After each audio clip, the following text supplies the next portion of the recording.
The lack of resources and overpopulation in Spain have led to a tyrannical government that has been brutally killing its residents for months now. Civil war has begun, and mercy is shown to neither women nor children.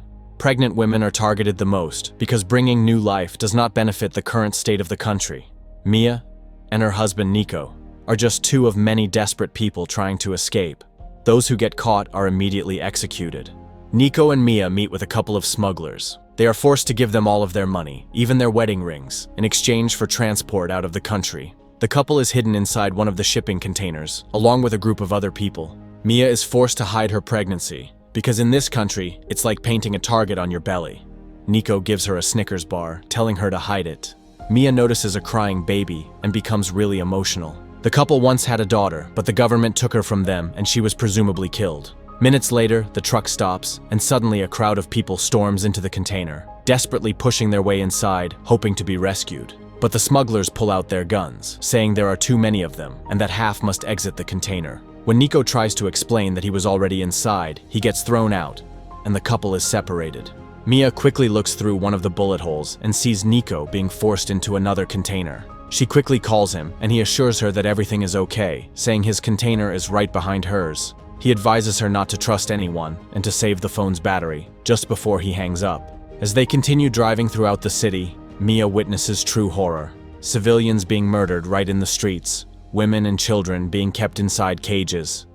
Minutes later, the truck arrives at the port docks. The driver hands the shipping documents to the army, but the commander still wants to look inside. As they open the doors, the container appears to be empty. He steps inside and looks around, but the people are actually hidden behind a secret wall. The commander calls one of his men to step inside, while he stands at the very end of the container. He orders him to shoot, revealing the hidden space. He steps back in and threatens to shoot if they don't come out immediately. Mia then notices boxes stacked on top of each other, and she quickly climbs to the very top. At that moment, one of the girls opens the door, but the commander immediately shoots her in the head, ordering his men to open fire. Seconds later, every single person is dead. The commander simply tells his men to clean up the container. Mia waits for them to leave, then quickly sends a voice message to her husband, telling him to hide because they leave no survivors. Hours later, Mia is completely alone. Her container is being loaded onto a massive cruiser ship. She finds one of the bags the army must have missed. Inside, she discovers a drill, a small bottle of water, and a phone. She quickly falls asleep. But the cruiser sails into a heavy storm, and she is abruptly awakened by her container shifting violently. She tries calling for help, but no one hears her. As a massive wave crashes into the ship, her container falls into the water. She wakes up hours later and realizes she's stranded in the middle of the ocean, completely alone. Mia quickly checks her phone, but there's no signal. Then she notices water seeping in through the bullet holes. Looking for anything useful, she starts opening all the crates. One of them is filled with small plastic containers. Luckily, the second one has some dry clothes. The third is full of headphones. And the fourth, the best one if you ask me, is filled with alcohol. However, Mia is unable to open the last container. On top of that, she finds a small pocket knife in the water. She uses the duct tape and tries to stop the water from entering. But just then, she hears a group of people screaming. Looking through the hole, she sees the same container that Nico had entered. She cries and yells for him, but the container sinks and the screaming stops. Mia sits there trembling, tears streaming down her face. The weight of despair pressing down on her like a storm she cannot escape. The darkness whispers, tempting her to give up, but then her gaze falls on the tiny life growing inside her. That fragile, innocent soul. It hasn't asked for any of this, yet it still deserves a chance. And in that moment, amidst the agony, she clings to the smallest thread of hope for the baby, if not for herself. Hours pass and Mia wakes to the terrifying sound of tearing rope. A crate plummets from the ceiling, throwing the container off balance, and it begins to sink. The water rises rapidly, swallowing her world, but then mercifully, she realizes it was just a nightmare. Seeing it as a message, Mia quickly pushes one of the crates under the one on the ceiling, and then uses her knife to cut the rope. But the container is just filled with more plastic. Survival instinct kicks in, and Mia uses the rubber bands from the plastic to seal the bullet holes. She finds a small hose, which she uses to remove some water from the container. Eventually, she pushes the crates evenly from one side to the other, creating perfect balance inside her tiny space. Next, she marks the current water level and the maximum level. The bag she found earlier also contains a single sandwich, a can of tuna, 2 bottles of water, and a lighter. Since her phone is soaking wet, she takes out the SIM card and places it into another phone. After some time, it begins to ring. It's Nico, who tells her that the truck driver tricked them and just left them outside the town. Mia explains her current situation to him, and he tells her to be strong for the child, promising that he will find her. Later that night, Mia's container sails into a heavy storm, just as she begins having contractions. In the middle of the chaos, she clings to the rope, desperately pushing, fighting with every ounce of herself as she gives birth underwater. But the baby isn't breathing.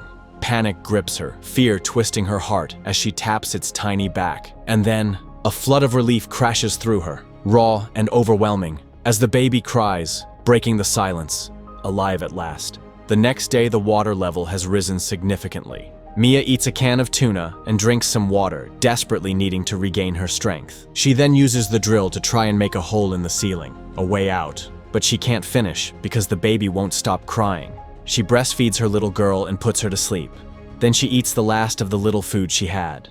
The following day, she continues digging, making significant progress. But the drill stops working. Its battery is dead.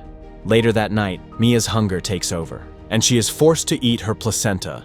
Suddenly, a loud, monstrous noise echoes outside. Just then, a giant blue whale starts hitting her container. She quickly grabs her baby and starts making loud noises, which eventually scare the whale away. Day 6, Mia continues cutting the metal, but the knife breaks just before she can finish. Thirst begins driving her crazy, almost making her drink the salty ocean water. But then she notices tiny drops of water on top of the container's roof, created by condensation. It's not much, but enough to trick her thirst for now. Later that night, as she falls asleep, her mind ventures to a heavy place, dreaming of her deceased daughter, who through tears asks why Mia let the soldiers take her away. She tells her that she just wanted to play. As she slowly drifts away, Mia then jolts awake, rain pouring down her face. She quickly places a bunch of plastic bowls to collect the water. As she opens the lid of a tuna can, she gets struck by an idea. She wraps the cut piece of the ceiling with a rope and begins pulling with all her strength, until she finally bends the metal, creating a way out of the container. She quickly takes her baby up to the roof so they can enjoy a bit of sunlight. While changing her baby, Mia throws the dirty diaper into the water and notices that the baby's poop actually makes a great bait for fish. She improvises a spear and tries to catch one, but soon realizes it's not that easy. While lying on the roof, she notices an airplane flying directly above her. Mia quickly rushes inside and breaks a piece of glass, but upon returning, she cuts her leg on a sharp, jagged edge of the metal. Ignoring the pain, she still tries to signal the plane, but soon realizes it's all for nothing. Next, she secures the rope tightly around her leg, pours some alcohol on it, drinks a little, and proceeds to sew the wound. As the clock ticks past midnight, with her baby asleep, Mia uses a pile of headphones and ties them together, creating a makeshift fishing net. The next morning, she throws another diaper into the water and slowly lowers the net, finally catching a fish. As she eats it raw, her little baby watches her. Mia tells her not to look at her like that, explaining that she needs food to be able to breastfeed. By day 9, Mia regularly removes water from the container and continues catching more fish. She even keeps some alive so the meat won't spoil. Days pass quickly, and Mia realizes no one will come to her rescue, so she writes a bunch of SOS messages and places them inside plastic containers, kissing each one before sending it on its long journey. She hopes every day that she'll hear her phone ring. One of those long nights, Mia is awakened by something banging against the container. She rushes to the roof with her baby and realizes it's just one of the plastic bowls. Suddenly, her phone catches a satellite signal and receives a call. It's Nico, but he has bad news. He somehow managed to escape from the soldiers and steal their speedboat, but they shot him. He's bleeding rapidly and calls her just to say a final goodbye, fully realizing these are his last moments. Mia tells him that he has a daughter, a beautiful one, and that she looks just like him. In one final act of kindness, she places the phone next to baby Noah so she can hear her father's voice for the first, and sadly, the last time. And then, as if fate itself sealed the moment, the phone's battery finally dies. Sometime later, Mia lies on the roof thinking of Nico. As she pulls out a Snickers bar, her heart is broken into pieces. By day 26, the water level has reached its limit. The container is abandoned and the two are now living on its roof. Mia has made a small raft using wood and plastic bowls just in case of an emergency. She then sees a seagull trying to steal her fish, but she's not angry. It only means that land is nearby. Later that night, the water pressure becomes too much and the container begins to sink. Mia notices her deceased daughter's picture left in the water and enters the container to retrieve it. But just as she grabs it, her leg gets caught in the ropes while struggling to cut herself free. The container sinks completely. Finally, she cuts the rope and manages to swim back to the surface. But there's no sign of Noah. To make the scene even more unsettling, a giant blue whale swims right beneath her. Mia doesn't even care about it. She only keeps calling for her baby. The whale actually helps blowing a fountain of water onto Noah, who begins to cry. This allows Mia to hear her, and she quickly swims toward her. Moments later, the two are reunited, but the raft is too small for her to climb, so she just holds onto it. Hours pass. As they drift together, Mia slowly tosses the dead fish into the water, attracting a group of seagulls. The entire event is witnessed by a nearby fishing boat, which quickly approaches. But very sadly, they only find Noah on the raft. The people on the boat are confused, finding a newborn baby all alone in the middle of the ocean. The woman suddenly notices a rope tied to the raft and begins pulling it. Mia has passed out, but is still secured to the raft. The people quickly pull her out, but she isn't breathing. The woman gives her CPR and mouth-to-mouth until Mia finally spits out the water. She immediately asks for her baby, and the woman gently hands Noah to her. Meanwhile, the man quickly calls for help, explaining what they've found. Minutes drag by before Mia truly comprehends what has happened, until at last, she realizes she and her baby are safe, and the nightmare has finally ended. Every tear have not been in vain. Relief and exhaustion crash over her like a tidal wave as she presses a trembling kiss to Noah's forehead, feeling the full weight of survival, love, and hope in that single quiet moment, and that's where the film ends. Make sure to subscribe and turn on notifications so you don't miss a new video. Thanks for watching.